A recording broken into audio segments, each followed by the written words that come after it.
On commence en santé, puisque la FIC-CISAT attend toujours l'arrivée des équipes volantes pour éviter les bris de service dans le réseau de la santé dans la région.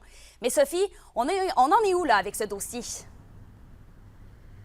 Oui, bien, le président du syndicat, Jean-Sébastien Blais, vient de nous apprendre en exclusivité qu'il y a une première infirmière qui devrait arriver aux alentours du 15 juillet en région.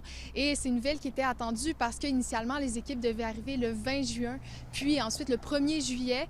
Donc, je vous le rappelle, le CISAT avait demandé au ministère une vingtaine d'infirmières pour pallier les besoins là, actuels durant l'été.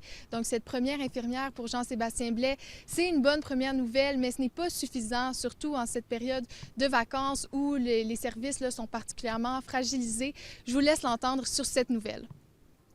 Finalement, on devrait avoir une première ressource qui devrait arriver autour du 15 juillet.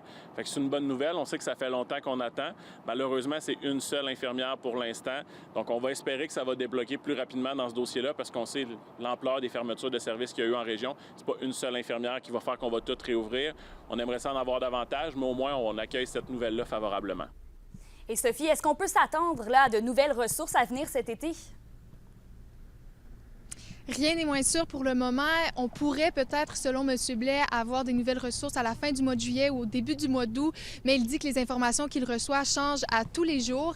Et ce qui est spécial, c'est qu'en ce moment, les gens de l'équipe volante ne savent pas les conditions de travail qu'ils vont avoir. Ils peuvent quitter leur emploi sans savoir leur salaire ou l'horaire qu'ils auraient.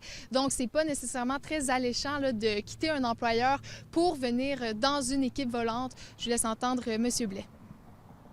J'ai l'impression qu'on a voulu éteindre le feu. On a vu qu'il y avait plein de ruptures de service. On a annoncé ça en grande pompe, mais en réalité, c'est une solution qui va être à long terme. Le temps de justement recruter tous ces gens-là. C'est malheureux parce que concrètement, cet été, ça ne changera rien au service.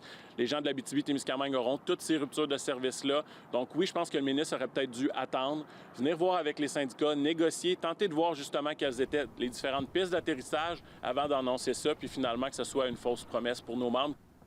Et de son côté, le ministre de la Santé, Christian Dubé, a fait une déclaration sur X où il dit que les processus d'embauche sont toujours en cours. Il déplore là, les délais qui sont trop longs selon lui. Il dit que son ministère met tout en son œuvre là, en ce moment pour déployer les équipes volantes le plus rapidement possible. Merci Sophie.